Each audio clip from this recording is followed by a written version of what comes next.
Estamos de volta com Vanguarda Comunidade e hoje falando de uma abordagem mais humanista dentro do ambiente corporativo. Será que isso é possível? Será que as empresas estão culturalmente preparadas para aceitar uma preparação, um treinamento mais humano dos seus profissionais? Será que as empresas estão dispostas a recuperar o tempo perdido nessa qualificação? Está aqui comigo o Lincoln Firosman. Nome diferente. Esse sobrenome, o que é isso aí? Qual a origem da família? Eu vou contar a história é bastante interessante. Dá para dar um bloco inteiro aqui só contando sobre o nome da família. Na verdade, o meu sogro ele é iraniano e a minha esposa ela é filha de iraniano. E quando nós nos casamos, eu decidi fazer uma coisa diferente, já que elas são três meninas. A tendência é que o sobrenome da família, com o tempo, se perca. Então eu decidi adotar o sobrenome Firosman como sendo o meu último nome. Que até então... Você fez o contrário. Fiz o contrário. Uma postura mais tradicional, machista da sociedade, que é fazer o nome da mulher adotar o do homem. Eu adotei o da mulher e ficou como último sobrenome. E aí você já viu, né? Piada para tudo que é lado, né? Mas tá ótimo, perfeito. É assim que as coisas vão mudando, porque parece que para a empresa tem que funcionar desse jeito também, né? Quebrar paradigmas, às vezes paradigmas arcaicos, pontos de vista ultrapassados. Então, fica valendo a pergunta, de que maneira as empresas podem fazer para recuperar o tempo perdido naquela visão antiga de que o adestramento valia mais do que o treinamento com uma abordagem um pouco mais humanista? Bom, existe um processo de mudança, de quebra de paradigmas, como você disse no bloco anterior. O empresário, né, ou o empreendedor, ele precisa estar ciente de que essa mudança parte dele. Então, quando ele é o caminho para essa mudança, a organização muda junto com ele. O que a gente não pode esperar nesse processo é que a mudança comece de baixo para cima, né? Então, ela sempre vai começar nesse processo de gestão de cima para baixo. Então, o gestor, ou o responsável, ou o proprietário da empresa, ele muda a visão dele e ele consegue fazer com que todos que estão à volta dele mudem o conceito dessa visão de como é que você deve tratar uma pessoa, como é que você valoriza o ser humano que está dentro da sua organização. Mas isso ainda não é pleno, né, se a gente for observar, porque as empresas contratam pela qualificação técnica, mas na hora de demitir, demitem por um problema de comportamento. Quando que os pesos e as medidas vão ser adequados? Esse problema, Branches, é um problema seríssimo, porque o processo de recrutamento e seleção de uma organização, quando ele é mal feito, você acaba tendo essas consequências logo nos primeiros meses pós-contratação. Então, por exemplo, imaginemos que eu sou um proprietário de um estabelecimento comercial. Vamos dar um exemplo aqui, uma padaria. Quando eu vou contratar um profissional, a grande preocupação que eu tenho num primeiro momento, suponhamos que é um balconista a função, é que ele execute a função de balconista corretamente. Então, que ele atenda ao maior número de clientes possíveis, no menor espaço de tempo, e que ele consiga, consequentemente, gerar resultado por essa rapidez no atendimento. Eu estou preocupado com a questão técnica. Então, quando eu entrevisto esse profissional, eu estou muito mais preocupado em avaliar as habilidades técnicas dele do que as habilidades comportamentais. Ou seja, como é que ele vai se relacionar com o cliente no momento em que ele entrega o pãozinho. Então, o segredo está aí. Quando você humaniza essa formação, você esquece essa questão de adestramento e passa para um lado mais comportamental. Então, a gente usa muito, por exemplo, uma sigla que é o CHA. Conhecimento, habilidade e atitude.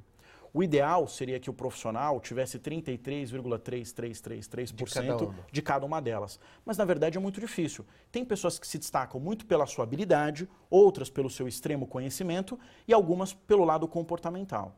O que o selecionador, o que o profissional, que às vezes não tem a devida experiência, precisa estar atento no momento que ele entrevista? Sondar o máximo possível o aspecto comportamental.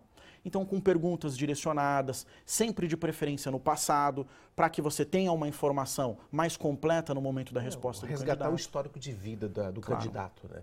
Aliás, um dos setores que mais tem avançado dentro do ambiente corporativo é justamente o processo de recrutamento e seleção com técnicas de abordagem, técnicas psicológicas de investigação do próprio inconsciente da pessoa, porque a pessoa não revela que ela é uma fera enjaulada muitas vezes. Não revela. Isso vai se revelar depois, quando ela já prejudicou o ambiente de trabalho, né? Por isso que é importante você investir em todas as células do departamento ou do processo de recursos humanos. Recrutamento e seleção é uma parte importantíssima. Quando você investe em profissionais bem qualificados, preparados para tirarem daquela entrevista ou daquele processo seletivo o maior número de informações, você minimiza o erro final, que é a contratação do profissional. Você me pergunta, Lincoln, mas é possível contratar o profissional perfeito? Não. Até porque ninguém é perfeito. Todo mundo está num processo de constante aprendizado. Isso. Mas você minimiza os erros fazendo um processo bem feito. Você, ao falar aqui do chá, é bom tomar chazinho de manhã em casa, né? Domingo de manhã, de repente você está aí na cozinha agora tomando o seu chazinho, conhecimento, habilidade e atitude. Você me lembrou do Eugênio Mussac, que é um autor que fala bastante a respeito desse conjunto de valores que ajudam muito a formar. No livro Metacompetência, ele propõe um desafio, que nós não sejamos apenas competentes, mas sejamos metacompetentes, ou seja, que nós caminhemos para além da competência. E ele inclui nessa metacompetência justamente habilidades transversais, que seriam habilidades que se completariam às habilidades técnicas. Claro. Um treinamento competente, aquele que consegue despertar na pessoa, às vezes a pessoa nem sabe, hein? Nem sabe que tem uma liderança clara, nem sabe que tem uma habilidade, tem tolerância para com a opinião diferente, nem sabe.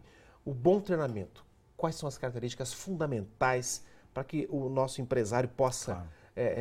Aprender contigo aqui como abordar e treinar bem o seu funcionário? O segredo, talvez, de tudo esteja no processo de como é que aquele que vai contratar o processo para ter um treinamento, encara o treinamento. Se eu sou um empresário que encaro a formação como algo necessário, porque o meu concorrente está fazendo e, consequentemente, eu tenho que fazer, eu perco esse lado mais, esse relacionamento mais humano com o meu profissional.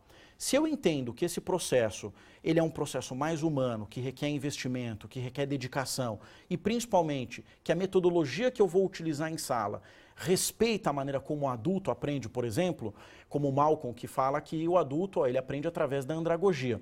É uma discussão bastante... O que é isso? A andragogia é o modelo como o adulto aprende, né? Então, o Malcolm ele defende que o adulto ele aprende pelo processo da andragogia.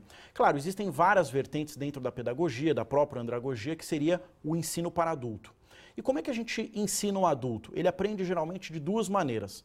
A primeira maneira é executando, então ele executa uma função, e a segunda maneira é compartilhando.